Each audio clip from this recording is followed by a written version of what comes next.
Bab 266 untuk bertempur. Lawan kelas 0 yang akan dihadapi hanya bergabung dengan akademi 1 tahun sebelum mereka. Jadi tidak ada banyak jarak antara usia semua orang. Namun, mereka semua jenius yang lulus ujian masuk Shrek dan telah menerima pendidikan setahun penuh dari Akademi Shrek. Ini adalah cobaan pertarungan sejati. Pertempuran antara dua tuan jiwa. Sikap acuh tak acuh dalam kata-katanya. Shen Yi berkata, Anda dapat mulai memilih lawan Anda. Setelah menentukan pilihan, Anda mungkin tidak lagi berubah pikiran, semua pilihan sudah final. Satu-satunya aturan uji coba ini adalah bahwa Anda tidak diizinkan menggunakan perangkat jiwa selama pertempuran. Anda punya 10 menit untuk dipilih. Tang Wulin mengangguk pada Shen Yi lalu mengumpulkan teman satu timnya. Tang Wulin menurunkan suaranya. Aku sudah menyusun perintah untuk kita masuk. Aku akan menjadi yang pertama. Yang kedua adalah Xie Xie. Dan Gu Yue akan mengikuti setelahnya. Xiaoyan, Anda akan pergi terakhir. Xie Xie, Gu Yue. Kalian berdua harus menyeret pertempuranmu selama mungkin. Terutama kamu, Xie Xie. Itu seharusnya mudah bagi Anda karena Anda adalah seorang master jiwa tipe agility. Kita harus menunda malam hari agar Xiaoyan dapat menggunakan staff es Star Wheel-nya. Mata Su Xiaoyan berbinar saat dia mengangguk. Gu Yue juga mengangguk sedikit. Tang Wulin melanjutkan. Adapun untuk memilih lawan Anda, pilih saja siapapun yang Anda rasa terbaik. Keempat menatap 10 lawan yang mungkin. Secara umum, penampilan luar seorang guru jiwa mencerminkan kualitas jiwa bela diri mereka. Master jiwa tipe kekuatan akan memiliki tubuh yang kuat sementara master jiwa tipe rank atau spiritual akan memiliki fisik yang lebih halus. Setelah memeriksa pilihannya, tatapan Xie Xie tertuju pada siswa yang berpenampilan kuat. Saat dia hendak mengumumkan pilihannya, Tang Wulin meraih lengannya. Dia kemudian berkata dengan suara pelan. Biarkan aku mengingatkan kalian semua bahwa ini adalah Shrek Academy. Akademi monster yang legendaris. Saya yakin Anda mengetahui moto sekolah, mereka hanya menerima monster. Bukan orang biasa. Itu berarti kita tidak bisa menilai lawan kita seperti biasanya. Melihat mereka dari perspektif yang berlawanan bahkan mungkin terbukti lebih akurat. Xie Xie merasa seperti disambar petir. Dia memberi Tang Wulin jempol besar sebelum sekali lagi memeriksa 10 siswa yang berbaris berturut-turut.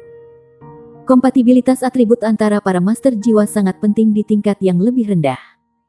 Jika Xie Xie menghadapi master jiwa tipe kontrol, maka dia akan benar-benar tenang.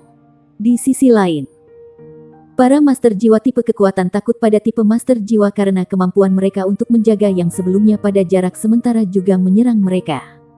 Semua hal dipertimbangkan. Sangat penting untuk memilih lawan yang akan mereka lawan dengan baik. Terlepas dari kepercayaan Tang Wulin terhadap kemampuan mereka, ia sadar bahwa dunia tidak kekurangan orang jenius. Terutama di sini, di akademi nomor 1 benua itu. Xie Xie menunjuk. Saya memilih nomor 2 sebagai lawan saya. Siswa yang dia tunjuk memiliki sosok ramping yang hampir pasti adalah seorang guru jiwa tipe agility. Su Xiaoyan memilih pria kokoh yang hampir dipetik Xie Xie sebelumnya. Dia nomor 6. Gu Yue berkata. Nomor 1. Siswa pertama memiliki penampilan yang paling biasa dari 10 siswa. Dia tidak memiliki sifat unik apapun. Yang terakhir memilih adalah Tang Wulin. Matanya mengembara sesaat sebelum akhirnya memilih satu siswa. Aku memilih nomor 10. Kakinya sudah membawanya ke arena saat dia berbicara. Siswa nomor 10 adalah seorang gadis jangkung dan ramping yang matanya menunjukkan jejak kesombongan. Penampilannya di atas rata-rata. Tapi masih jauh di bawah Su Xiaoyan. Dia berada di level yang sama dengan Gu Yue. Shen Yi berkata, saya akan mengawasi pertandingan ini. Anda harus mendengarkan perintah saya selama pertandingan dan Anda harus berhenti saat saya memberitahu Anda. Mengerti? Kata-katanya jelas diarahkan pada Tang Wulin. Ya, kata Tang Wulin dengan hormat. Baik, bersiaplah, mulailah. Tanpa kata-kata berlebihan, pertandingan dimulai. Mata siswa nomor 10 menyala ketika dia langsung melesat ke depan. Seperti seekor citah. Dia menerkam Tang Wulin dengan kecepatan kilat. Xie Xie ternganga melihat kecepatannya. Dia selalu percaya diri dengan kecepatannya. Tetapi dia bahkan tidak bisa membandingkan dengan dia. 3 cincin jiwa muncul di sekitar gadis itu. 2 di antaranya kuning dan 1 ungu. Telinganya bergerak-gerak ketika garis-garis perak muncul di rambutnya dan pupilnya terjepit menjadi celah vertikal. Jiwa bela diri binatang buas. Macan tutul salju. Tang Wulin mengidentifikasinya secara instan. Dia tidak memiliki banyak kesan tentang jiwa bela diri macan tutul salju. Yang bisa diingatnya adalah makhluk buas yang jarang terlihat dari iklim dingin yang memiliki serangan kecepatan dan atribut es. Senyum muncul di bibir Tang Wulin. Apa yang paling ditakuti oleh Master Jiwa tipe Agility adalah Master Jiwa tipe Kontrol. Sebagai tipe kontrol, dia sudah memiliki keunggulan. Selain itu, ia memiliki mata setan ungu. Dia mungkin tidak ada di dekat secepat dia, tetapi matanya masih bisa mengikutinya. 2 cincin jiwa ungu muncul di bawahnya sementara helai Blue Silver Grace melesat seperti jaring raksasa. Seorang master jiwa tipe agility yang diikat oleh tipe kontrol pada dasarnya menandai akhir pertempuran. Namun, momen berikutnya, pemandangan yang mengejutkan dibuka. Siswa nomor 10 tiba-tiba berhenti di udara. Kepingan salju meledak keluar dari tubuhnya ketika cincin jiwa pertamanya menyala. Salju berputar di sekitar tubuhnya yang membuat suhu di dalam arena menurun drastis. Suara berisik menyelimuti udara saat arus salju bertabrakan dengan gerombolan Blue Silver Grace. The Blue Silver Grace menjadi lamban di bawah pengaruh salju. Seandainya itu tidak berevolusi beberapa kali, mungkin rumput akan hancur di tempat. Bukankah dia seorang guru jiwa tipe agility? Kepingan salju ini tampaknya berasal dari tipe kontrol atau serangan. Dia sangat cepat, namun dia tidak mendekati seperti tipe agility. Shrek Academy benar-benar dipenuhi dengan sekelompok orang aneh yang menipu. Saat 2 jiwa bela diri berbenturan, badai salju itu semakin padat. Tang Wulin mengumpulkan rumput Blue Silver-nya. Tapi itu masih tidak bisa menembus dinding salju saat melayang di sekitar rumput dan menuju tubuhnya. Tang Wulin berbalik ekor tanpa ragu-ragu. Di belakangnya, Blue Silver Grace berputar seperti blender, menyingkirkan semua butiran salju di dekatnya. Pengecut, lawannya dengan dingin mendengus. Udara mendesis saat dia menghendaki salju untuk mengejarnya. Dia segera menghilang di tengah badai salju sementara salju itu sendiri berkumpul dalam bentuk macan tutul yang melompat ke pengejaran. Para siswa memiliki tugas yang berbeda dari ujian. Mereka ditugaskan untuk mengakhiri pertempuran mereka secepat mungkin. Semakin cepat mereka, semakin baik mereka akan dihargai. Cincin jiwa kedua gadis itu menyala. Munculnya macan tutulnya telah memicu penurunan suhu kedua di dalam arena yang berfungsi menurunkan kecepatan rumput Tang Wulin lebih jauh. Macan tutul itu langsung menerobos rumput yang lesu dan bergegas ke Tang Wulin. Penampilan Tang Wulin tidak sedap dipandang saat ia melarikan diri di jalan yang berliku. Blue Silver Grace terus-menerus mencambuk macan tutul mengejarnya dalam upaya untuk memperlambatnya sebanyak mungkin. Dia memotong angka yang cukup menyesal. Gadis itu memegang tempatnya di tengah arena, memerintahkan macan tutulnya untuk melanjutkan pengejarannya. Mencoba mengulur waktu. Kalau begitu mari kita lihat seberapa cepat Anda. Setelah berlari sebentar, Tang Wulin bisa merasakan ada sesuatu yang salah. Ada sesuatu yang aneh tentang suhu. Bab 267 Macan Tutul Salju 10. Gerakan Tang Wulin melambat saat suhu turun lebih jauh dan lapisan es terbentuk di tanah. Blue Silver Grace-nya terus mencambuk macan pengejar. Tetapi kekuatan jiwanya dengan cepat menipis. Terlepas dari situasinya, Tang Wulin terus berlari dan menghembuskan lebih banyak kabut putih dengan setiap napas. Mari kita selesaikan ini. Garis biru melintas di mata gadis itu ketika cincin jiwa ketiganya menyala. Dia mencondongkan tubuh ke depan dan berlari ke arah Tang Wulin. Menjangkau ke arahnya dengan tangan kanannya. Cahaya putih menyelimutinya, mengirimkan sensasi kekuatan yang meluap melalui tubuhnya. Di belakangnya muncul gambar macan tutul salju raksasa menggesekkan cakarnya ke Tang Wulin. Keterampilan jiwa ketiganya, Snow Leopard Claw, adalah keterampilan jiwa level 1000 tahun dengan atribut spiritual dan fisik. Siapapun yang terserang akan menjadi pusing selama 5 detik dan menahan dingin yang ekstrim sampai titik beku. Itu bahkan memiliki kemampuan untuk mengirim lawan terbang. Saat itulah gadis itu melihat kilatan emas di mata Tanggulin. Rumput di sekelilingnya melompat ke udara dan kemudian terjun ke tanah beku. Menabrak macan tutul di belakangnya. Dan dicakar macan tutul salju. Macan tutul menerima serangan secara keseluruhan dan hancur menjadi serpihan salju. Sedangkan cakar macan tutul salju bertemu dengan Blue Silver Impaling Arai dalam bentrokan eksplosif.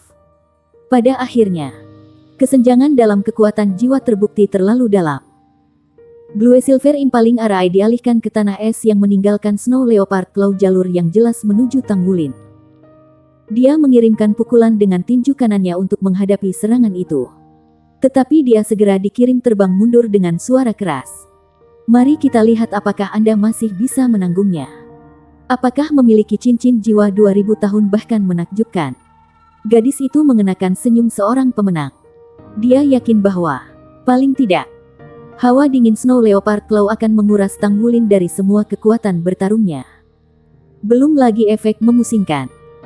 Macan tutul yang sebelumnya dihancurkan oleh Blue Silver Impaling Arai juga telah menyebar ke kepingan salju. Menjatuhkan suhu arena lebih rendah. Dia tidak bisa melihat cara apapun bagi Tanggulin untuk terus melawan. Namun, meskipun ia telah dikirim terbang, Tanggulin tidak menabrak lantai dan tiba-tiba turun salju menutupi sosoknya dari matanya. Itu dingin. Tetapi tidak cukup dingin untuk menahannya. Dia menghendaki garis keturunannya menjadi kekuatan. Mempercepat sirkulasi darahnya untuk mengeluarkan rasa dingin dari tubuhnya. Dengan garis keturunannya yang berlaku, hawa dingin sekarang tidak banyak berpengaruh padanya. Tanggulin membungkuk ke tanah sebelum berlari ke samping. Menggunakan penutup salju untuk membuat jarak dari gadis itu. Adapun efek memusingkan Snow Leopard Claw. Skill itu mengenai lengan kanan Tanggulin. Tetapi sisik emasnya membuat kontak pertama. Sehingga efek memusingkan tidak bisa menyebar ke seluruh tubuhnya. Pada saat yang sama, Purple Demon Eyes-nya menghilangkan efek spiritual dari serangan itu. Di permukaan, sepertinya Tanggulin sedang sangat tertekan. Namun pada kenyataannya, pertempuran kecerdasan dan keberanian sedang terjadi. Pertempuran yang akhirnya dimenangkan oleh Tanggulin. Keuntungan terbesarnya adalah mengetahui apa 3 keterampilan jiwa lawannya. Ketika butiran salju mendarat di tanah, akibatnya menjadi jelas. Tepat ketika gadis itu akan melapor ke Senyi, dia terpana melihat Tanggulin berdiri di arena. Pada titik terjauh darinya. Bagaimana ini bisa terjadi? Bukankah dia kedinginan? Gadis itu melongo melihat Tanggulin. Senyum gemilang terbentuk di bibir Tanggulin. Dia hanya menunggu di sana. Tidak bergerak sedikit pun. Gadis itu mendengus dan mengarahkan jari padanya.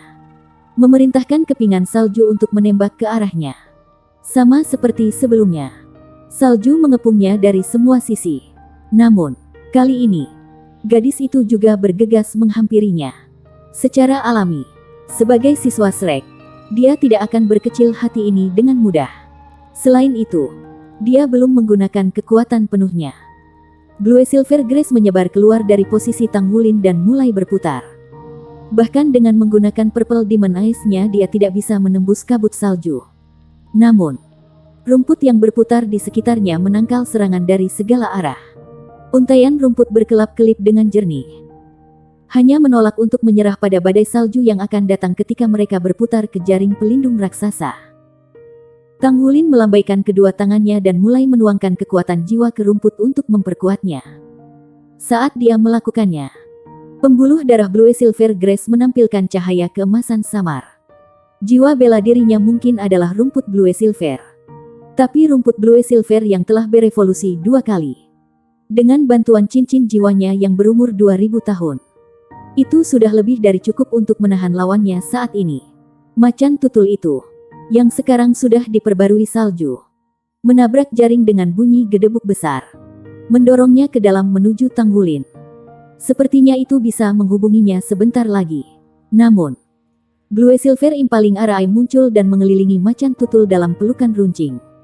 Macan tutul yang sekarang penuh dengan lubang dibiarkan terpana di udara. Tanggulin mengambil keuntungan dari ini dengan menggunakan Blue Silver Grace-nya untuk menutupi mundurnya. Membuka jarak antara dia dan macan tutul. Saat pertukaran ini terjadi, Blue Silver Grace-nya berputar di sekelilingnya tanpa jeda. Itu terus melecut di sekelilingnya dari awal hingga akhir. Pada saat itu, sosok meledak dari macan tutul, menyerbu ke arah Tang Wulin dengan kecepatan kilat. Itu adalah siswa nomor 10. Dia terlalu cepat baginya untuk bereaksi. Seperti sambaran lampu putih, dia langsung muncul di hadapannya. Tetapi pada saat yang sama, cahaya keemasan meledak dari tubuh Tang Wulin. Dia menembak ke udara seperti pegas sementara Blue Silver Grace-nya bergerak untuk mengikat gadis itu. Gadis itu kaget. Dia telah menciptakan macan tutul salju justru demi serangan menyelinap ini. Dengan mengandalkan kecepatannya, dia bisa dan menekan Blue Silver Grace-nya. Tapi seutas rumput Blue Silver emas telah meluncurkan Tang Wulin ke udara sebelum dia bisa melakukan serangannya. Meskipun dia ingin mengejar, gerombolan rumput yang mencoba mengikatnya memaksanya untuk mengambil tindakan menghindar. Jika dia memilih untuk mengikutinya ke udara, rumput hanya akan menjeratnya. Dari awal pertempuran, mereka mengambil peran melarikan diri dari kelinci dan mengejar rubah. Tanpa satupun kesal, gadis itu selalu menjadi penyerang dan Tang Wulin sebagai pembela. Tidak dapat disangkal, dia baru saja secara pasif menahan serangan gencar. Basis budidaya gadis itu tidak diragukan lagi lebih tinggi dari Tang Wulin. Jarak antara 3 cincin dan 2 cincin hampir tidak dapat dijembatani. Sebagai penyerang, bagaimanapun, dia mengkonsumsi kekuatan jiwa sedikit lebih dari dia. Dan dengan penggunaan konstan keterampilan kontrol daerah, dia akan segera dibiarkan tanpa kekuatan jiwa yang diperlukan untuk meletus dengan satu serangan akhir yang menentukan. Setelah melihat beberapa dari rencana serangannya gagal, kepalanya mendingin. Jika saya terus seperti ini, saya mungkin kalah. Pria yang menyebalkan. Tang Wulin telah mengedarkan kekuatan jiwanya sesuai dengan metode surga misterius sepanjang pertempuran. Setelah berlatih selama bertahun-tahun sekarang, kekuatan jiwanya lebih murni dan lebih padat dari biasanya, memberinya keuntungan di antara teman-temannya. Sebenarnya, ia menemukan pertempuran gesekan tidak nyaman. Dia jauh lebih terbiasa mengakhiri mereka dengan eksplosif. Tapi satu-satunya pilihannya adalah bertempur seperti ini sehingga ia bisa membeli cukup waktu untuk Su Xiaoyan. Tujuannya dalam pertarungan ini adalah untuk mengulur waktu. Tentu saja, konsumsi kekuatan jiwanya sama parahnya dengan yang dimiliki lawannya. Rencana Tang Wulin sangat cermat. Dengan pergi duluan, dia akan punya banyak waktu untuk beristirahat dan memulihkan diri sementara rekan satu timnya bertarung. Dengan metode surga misterius dan kapasitas kekuatan jiwanya yang rendah, tidak akan lama sebelum dia kembali penuh. Kepingan salju mengotori langit dan gadis itu menghilang ke dalam kebingungan sekali lagi. Kemudian, seolah-olah salju telah mendapatkan matanya sendiri. Itu melesat ke arah Tang Wulin dalam satu aliran raksasa. Gadis itu dengan cepat menyesuaikan taktiknya. Bukankah Anda ingin pertempuran gesekan? Kalau begitu mari kita lihat siapa yang kelelahan dulu. Bagaimana Anda bisa bersaing dengan saya hanya dengan 2 cincin? The Blue Silver Grace berputar ke layar pelindung di depan Tang Wulin, mengalihkan serangan yang masuk. Kabut dingin menyerbu tubuhnya dan rumput, menyedot kekuatannya. Dengan cara ini, keduanya terus aus. Keduanya saat ini menggunakan keterampilan jiwa pertama mereka. Karena mereka yang paling efisien dalam hal konsumsi kekuatan jiwa. Sementara sebelumnya mereka akan menggunakan keterampilan jiwa mereka secara bebas. Mereka sekarang lebih konservatif. Bab 268 Pertempuran Kesabaran. Menunggu waktu. Gadis itu memperlihatkan penilaian yang layak bagi seorang siswa Akademi Shrek. Ketika serangan awalnya gagal, dia segera beralih ke gaya bertarung yang lebih konservatif. Alih-alih ingin mencapai kemenangan, dia perlahan-lahan pergi ke Tang Wulin dalam pertempuran gesekan. Dia menyerupai seekor citah yang menguntit mangsanya. Dengan sabar menunggu waktu terbaik untuk mengakhiri semuanya hanya dengan satu pukulan. Meskipun kedua pejuang hanya menggunakan keterampilan jiwa pertama mereka, bentrokan konstan dengan cepat menggerogoti kekuatan jiwa mereka. Terlepas dari kenyataan bahwa Blue Silver Grace dari Tang Wulin hanya perlu untuk menutupi area yang jauh lebih kecil, selimut dingin terus melemahkan kekuatannya. Bahkan dengan gila-gilaan mengedarkan metode surga misterius tidak bisa menebus kekurangannya dalam kekuatan jiwa.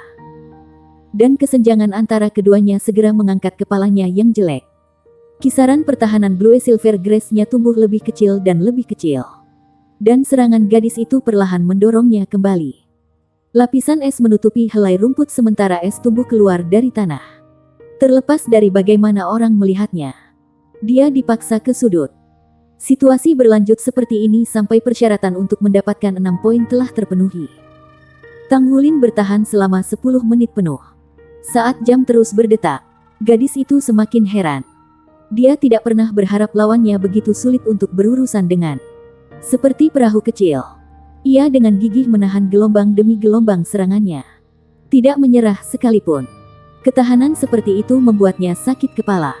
Namun, dia tidak berani menyerang dengan terburu-buru karena lawannya adalah tipe master jiwa kontrol. Jika dia punya trik di lengan bajunya, meja akan langsung berbalik. Jadi dia hanya memilih untuk melibatkannya dalam pertempuran gesekan ini. Membiarkan lawannya mendapatkan skor kelulusan akan baik-baik saja karena itu hanya berarti dia tidak akan mendapat hadiah. Namun, jika dia dikalahkan, gadis itu akan memiliki poin dikurangi. Detik perlahan menjadi menit seiring waktu berlalu. Kekuatan di balik serangan masing-masing pejuang mulai berkurang. Tanda yang jelas bahwa mereka mendekati batas kekuatan jiwa mereka. Salju di udara menipis pada titik ini. Dan sosok gadis itu bisa terlihat. Di sisi lain, Blue Silver Grace dari Tang Wulin tidak lagi meronta-ronta seperti sebelumnya. Cahaya sepanjang untaiannya secara signifikan redup. Tanpa peringatan, kepingan salju datang kepadanya dengan kekuatan baru. Mata Tang Wulin menyala saat ia secara tidak sadar mundur 2 langkah.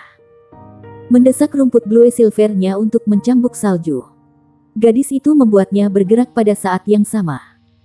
Hanya 30% dari kekuatan jiwanya yang tersisa setelah kebuntuan panjang mereka.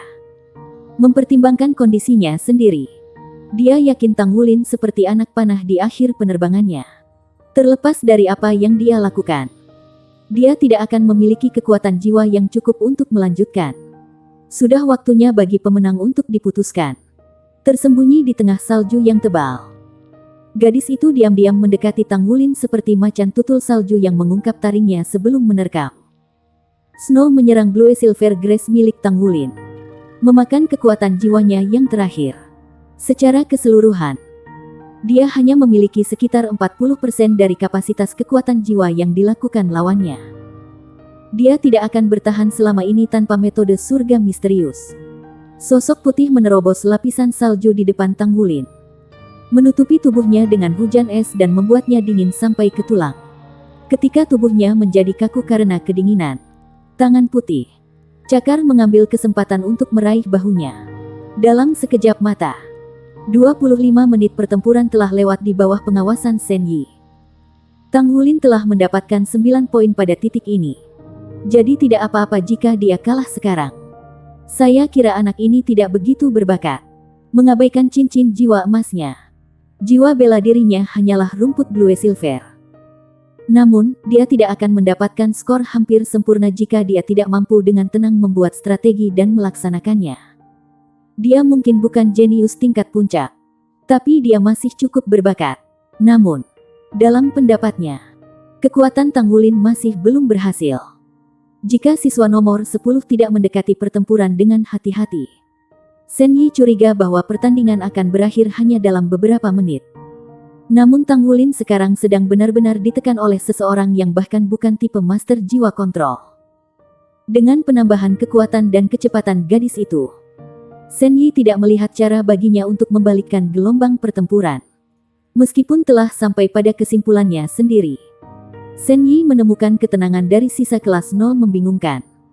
Tidak satu pun dari mereka yang menatap kekalahan kapten mereka yang akan datang. Apakah anak-anak ini hanya memiliki kepala dingin?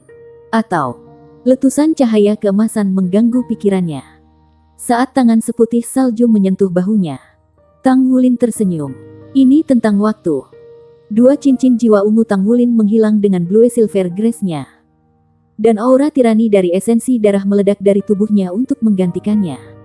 Dia belum memakan semua roti kukus itu secara gratis. Mereka telah memicu pemulihan esensi darahnya. Auranya yang kuat segera menghilangkan rasa dingin di sekitarnya. Kekuatan jiwa menyusut dari nadinya. Dan sebagai gantinya, murni, Kekuatan yang tidak tercemar mengalir melalui. Gadis itu menabrak bahu kanan Tanggulin. Tetapi terkejut mengetahui bahwa itu sekeras balok logam. Dia mundur dari benturan. Tangannya yang putih mati rasa. Aku hanya punya 30% kekuatan jiwaku yang tersisa. Jadi bukankah seharusnya dia punya lebih sedikit? Bukankah dia adalah master jiwa tipe kontrol? Namun dia menolak untuk menyerah. Sebagai siswa Akademi Shrek, dia segera bereaksi terhadap pergantian peristiwa yang tiba-tiba ini dan beralih dari membidik hasil terbaik yang mungkin untuk pengendalian kerusakan. Saat dia mengangkat kepalanya untuk bergerak, sepasang mata ungu muncul. Rencananya untuk mundur dan membuat jarak di antara mereka langsung hancur ketika dunia mulai berputar di sekelilingnya. Sebelum dia bisa melarikan diri, tangan emas besar melesat ke bahunya dengan cara yang sama seperti dia mencoba untuk menyerang Tanggulin. Detik berikutnya, ia bergerak ke lehernya dan menutupnya dengan erat, menekan karotidnya. Dengan kekuatan jiwanya tersegel dan aliran darahnya terputus, dia akhirnya menjadi lemas. Tak lama kemudian, salju menyebar dan cahaya keemasan lenyap, mengungkapkan pemandangan untuk dilihat semua orang. Tanggulin menggendong gadis itu di satu tangan, menjaganya agar tidak jatuh ke tanah. Dia pingsan. Dia benar-benar menang. Tuan jiwa dengan arwah bela diri leopard unggul dalam menunggu waktu mereka. Namun dalam pertempuran kesabaran hari ini, siswa nomor 10 telah kalah. Xie memukul tangan ke dahinya. Kapten benar-benar mendapatkan sneakir dan sneakir. Dia benar-benar menghabiskan 30 menit penuh untuk memancingnya ke dalam perangkapnya. Pada akhirnya, gadis itu tidak pernah menyadari bahwa kapten sebenarnya unggul dalam kekerasan, bukan kontrol. Pada kenyataannya, klaim Xie salah. Tanggulin tidak menyukai taktik bundaran seperti itu. Dia lebih suka memusnahkan lawan-lawannya dengan cepat, efisien. Namun, demi Su Xiaoyan, dia harus mengulur waktu. Dan lawannya adalah murid Akademi Shrek. Jika serangan habis-habisan gagal, dia akan menempatkan dirinya dalam posisi yang buruk. Hasilnya telah diputuskan pada saat gadis itu memutuskan untuk menuntut di Tanggulin. Bahkan lebih dari kekuatan murni, Tanggulin unggul dalam pertempuran jarak dekat. Keterampilannya dalam jarak dekat mutlak. Bahkan bisa menebus kerugian cincin jiwa dan membuat orang dengan satu cincin lebih banyak daripada dia menangis. Tanggulin, 10 poin. Mata Shen Yi membelalak tak percaya saat dia menyatakan hasilnya. Bab 269 lawan mengerikan Xie. Bukan hanya Tanggulin yang dimenangkan, itu juga sebuah storm. Apakah dia menunggu ini sepanjang waktu? Meskipun Xie menggumamkan ini dengan pelan, Shen Yi mendengarnya dengan jelas. Dia baru berusia 13 tahun. Bagaimana dia bisa begitu sabar? Ini hanya tidak diketahui Shen Yi. Profesi kedua Tanggulin adalah pandai besi yang kesepian. Sejak hari ia bertemu Mang Tian, temperamennya telah dibawa ke batu asah dan terus diasah hingga hari ini. Dia telah menempa sejak dia berusia 6 tahun. 7 tahun lebih dari cukup untuk selamanya mengubah kehidupan seseorang tanpa bakat. Apalagi keajaiban pandai besi tak tertandingi yang adalah Tanggulin. Siswa nomor 10 segera bangun. Matanya langsung bergerak menatap Tanggulin dengan tak percaya. Dia merenungkan pertandingan dan bagaimana dia kalah. Tapi tidak peduli bagaimana dia melihatnya. Dia tidak bisa mengerti bagaimana dia merebut kemenangan dengan kekuatan jiwanya terkuras. Ada apa dengan tubuhnya? Dan apakah cahaya ungu di matanya? Dia pingsan pada saat-saat terakhir pertempuran. Dan salju telah mengaburkan pandangan orang lain. Jadi tidak ada yang melihat dengan jelas apa yang terjadi. Selanjutnya, kata Shen Yi, Xie dan siswa nomor 2, yang ramping, memasuki arena pada saat yang sama. Tanggulin kembali ke teman-temannya. Tidak ada satu kata pun yang dipertukarkan saat ia segera duduk bersila dan mulai bermeditasi menggunakan metode surga misterius. Lawannya sangat kuat dan sangat menekannya, menghabiskan seluruh kekuatan jiwanya. Ada 2 percobaan misterius yang tersisa. Dan meskipun dia sudah memiliki 60 poin yang diperlukan untuk lulus ujian, dia masih membutuhkan kekuatan yang cukup untuk membantu rekan timnya melewatinya. Prioritas utamanya adalah membuat seluruh tim masuk ke Shrek Academy. Demi kebaikannya. Rekan timnya hampir kehilangan kesempatan untuk memasuki Akademi Suci ini. Meskipun dia tidak mengatakan apa-apa tentang itu. Kesetiaan yang begitu dalam telah terukir di hatinya. Mulai. Kedua kombatan itu beraksi. Xie langsung menyerang lawannya. Sebagai seorang master jiwa tipe agility yang terus-menerus, pertarungan jarak dekat adalah satu-satunya pilihannya. Siswa nomor 2 bergegas ke Xie juga. Matanya memiliki ketenangan menakutkan melebihi usianya. Kesenjangan antara keduanya cepat tertutup. Dalam hal kecepatan, Xie jelas merupakan pemenangnya. Belum ada yang melepaskan jiwa bela diri mereka. Mereka berdua menunggu pembukaan. Cincin jiwa mereka hanya muncul ketika jarak di antara mereka menyusut menjadi hanya 10 meter. Konfigurasi cincin jiwa mereka identik, 2 kuning dan 1 ungu. Namun, cara mereka memanifestasikan sama sekali berbeda. Sementara Xie sekarang memegang Light Dragon Dagger, lawannya mengalami transformasi mengerikan. Begitu cincin jiwa mereka muncul, tubuh ramping siswa nomor 2 membengkak dengan kekuatan. Cincin jiwa ungunya berkedip dengan cahaya. Dia sudah menggunakan keterampilan jiwanya selama ribuan tahun. Tubuh siswa Akademi Shrek mengembang seperti balon. Pakaiannya hancur berkeping-keping dan hanya menyisakan pakaian dalam yang terbuat dari bahan yang sangat elastis. Rambut coklat sekarang menutupi tubuhnya. Meskipun dia masih mempertahankan bentuk humanoid, dia jelas tidak terlihat seperti manusia lagi. Dengan tinggi 4 meter, ia menjulang tinggi di atas Xie dengan 2 lengan kekar yang melekat di bahunya yang lebar. Tubuhnya tampak bergemuruh dengan kekuatan mentah. Setelah melihat ini, Xie ingin lari kembali ke Tang Wulin dan memberinya acungan jempol atas sarannya. Kami benar-benar tidak dapat menilai siswa Akademi Shrek hanya dari penampilannya. Jiwa bela diri orang ini pastilah seekor gorila raksasa. Mungkin bahkan, saat Xie merenungkan ini, lawannya selesai mengubah dan meluncurkan serangan. 2 tangan besar secara serampangan menghancurkan tanah. Xie melompat ke udara sebagai tanggapan. Mengacungkan Light Dragon Dagger-nya untuk melepaskan bilah cahaya keemasan. Garis memotong dinding dan lantai arena. Berdesir dengan cahaya keemasan dan bekerja untuk melawan tanah yang bergetar. Gelombang kejut di bawah Xie membuatnya heran. Jika dia hanya sedikit lebih lambat, dia akan segera kalah. Siswa nomor 2 bahkan tidak repot-repot menghindari bilah naga cahaya. Dia hanya menunduk dan bertemu langsung. Lalu menembak ke arah Xie. Jelas tidak terpengaruh oleh serangan itu. Meskipun Xie adalah seorang guru jiwa tipe agility, lompatan lawannya jauh melebihi miliknya. Siswa nomor 2 tampak seperti monster ketika dia melesat ke Xie. Kedua tangannya mengayun ke Xie dengan kekuatan gunung. Dia sangat kuat, tidak dapat mengerahkan kekuatan apapun di udara. Xie membagi menjadi 3 klon.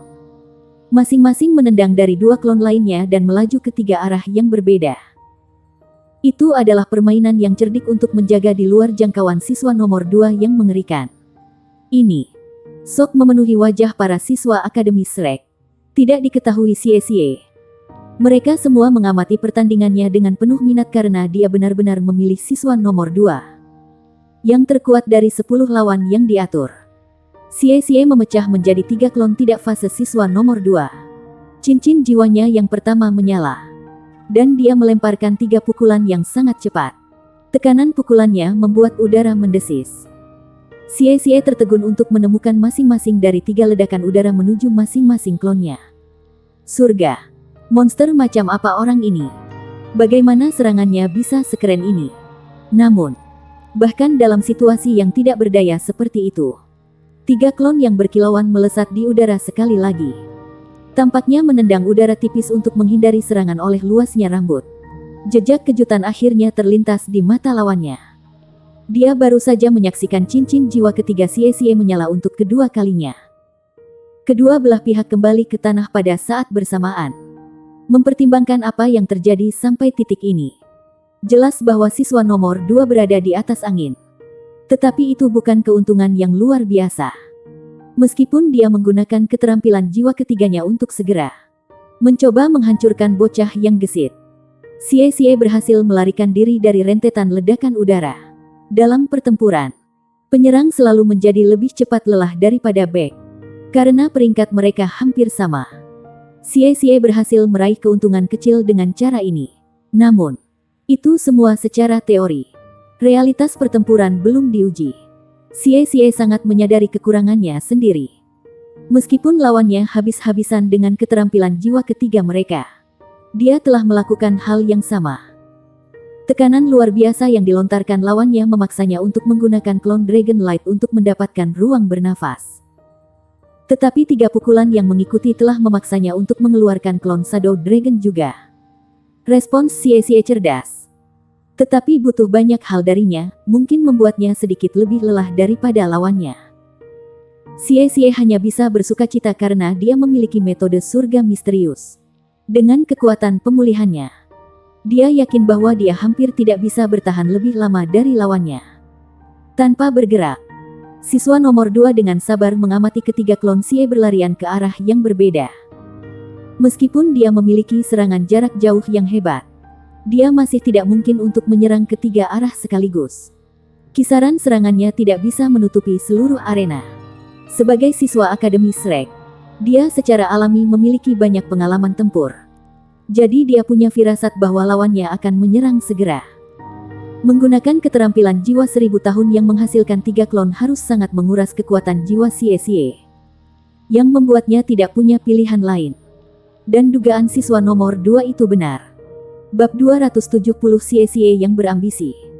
Begitu kaki Xie menyentuh tanah, dia menembak ke arah lawannya. Dengan Light dan Shadow Dragon Clone sekarang aktif, dia tidak punya waktu untuk lengah. Lawannya adalah master jiwa tipe kekuatan yang juga memiliki opsi jarak yang menakutkan. Dua sifat ini menempatkannya di liga miliknya sendiri. Tanpa klonnya, Xie akan merasa sulit untuk menahan serangan lawannya. Tetapi dengan mereka keluar, kekuatan jiwanya dengan cepat habis.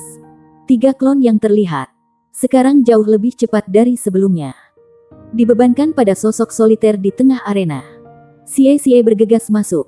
Kali ini tanpa menggunakan Light Dragon Blade-nya. Siswa nomor 2 hanya berdiri di sana. Wajahnya yang suram dan sosok titanik memberinya kesan gunung yang tak tergoyahkan. Saat cincin jiwa kedua Xie menyala, 3 klon Light Dragon-nya beraksi untuk melepaskan badai naga cahaya. Xie adalah master jiwa tipe agility, yang berarti dia memiliki kekuatan serangan yang sangat tinggi. Lawannya saat ini, bagaimanapun, memiliki kemampuan pertahanan yang sama-sama mengesankan. Ke titik di mana ia bisa dengan mudah mengabaikan Light Dragon Blade. Namun, Light Dragon Storm berada pada level yang sama sekali berbeda. Xie yakin serangan itu akan melukai lawannya selama itu mendarat. Siswa nomor 2 menanggapi serangan itu. Gerakan tangannya yang kekar terlalu akrab bagi Xie. Jika Tang Wulin saat ini tidak bermeditasi, matanya pasti akan melebar. Siswa nomor 2 menggunakan seni rahasia Tang Sek, Controlling Crane, Capturing Dragon.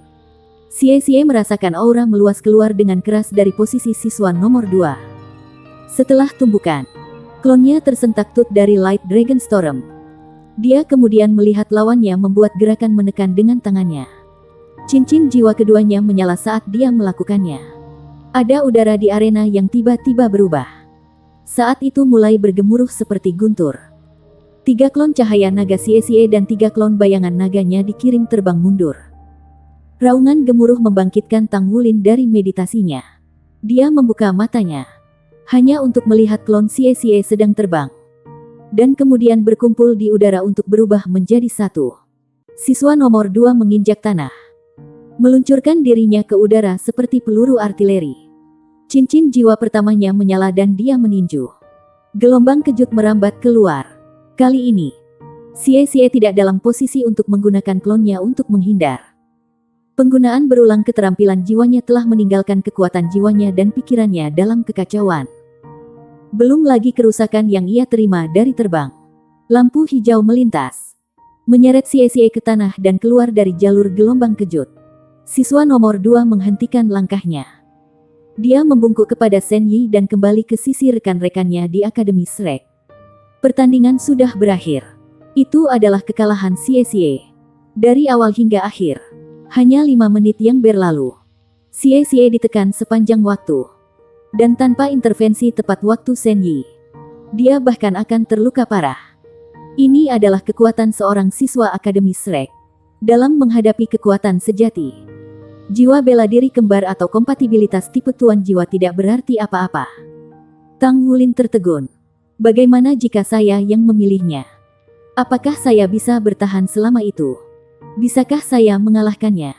Dia tidak punya jawaban untuk pertanyaan-pertanyaan ini. Dia benar-benar tidak dapat memahami kedalaman kekuatan siswa nomor 2. Siswa nomor 2 sudah kembali ke bentuk aslinya. Pakaiannya kembali pas dengan ketat di sekitar sosoknya yang ramping pada saat ia mencapai teman sekelasnya. Tang Wulin menelan ludah. Orang ini sangat kuat. Kekalahan Xie tidak memalukan. Dia mampu menunjukkan kekuatan penuhnya. Tetapi lawannya hanya luar biasa. Xie kembali ke teman satu timnya dengan pundaknya rendah. Tidak hanya dia menerima 3 poin sangat sedikit pada percobaan ini. Dia juga akan memiliki lebih banyak poin dikurangi pada akhirnya karena gagal dalam percobaan. Akademi Shrek tidak peduli seberapa kuat lawannya sejak dia memilih lawannya sendiri. Tang Wulin melemparkan tatapan serius padanya. Kenapa kamu tidak terus melarikan diri darinya? Kamu tahu seberapa kuat dia? Xie tertawa getir. Klon saya menggunakan terlalu banyak kekuatan jiwa. Tetapi tanpa mereka, aku tidak punya cara untuk menahan serangan jarak jauh. Saya tidak pernah berdiri di arena kecil ini. Jika arena lebih besar, maka saya mungkin memiliki kesempatan. Tang Wulin mengerutkan alisnya. Kamu, renungkan pertempuran Anda. Ya, klon Anda memang menggunakan banyak kekuatan jiwa. Tetapi apakah Anda lupa? Lawanmu hanya sekuat itu karena dia juga menggunakan keterampilan jiwanya selama ribuan tahun. Bagaimana tingkat konsumsinya bisa lebih rendah dari Anda? Anda memiliki jiwa bela diri kembar dan metode surga misterius. Konsumsi daya jiwa adalah hal terakhir yang harus Anda hilangkan. Mengapa Anda tidak bisa setidaknya 10 menit terakhir? Tidak mungkin serangannya bisa menutupi seluruh arena. Anda memiliki 3 klon.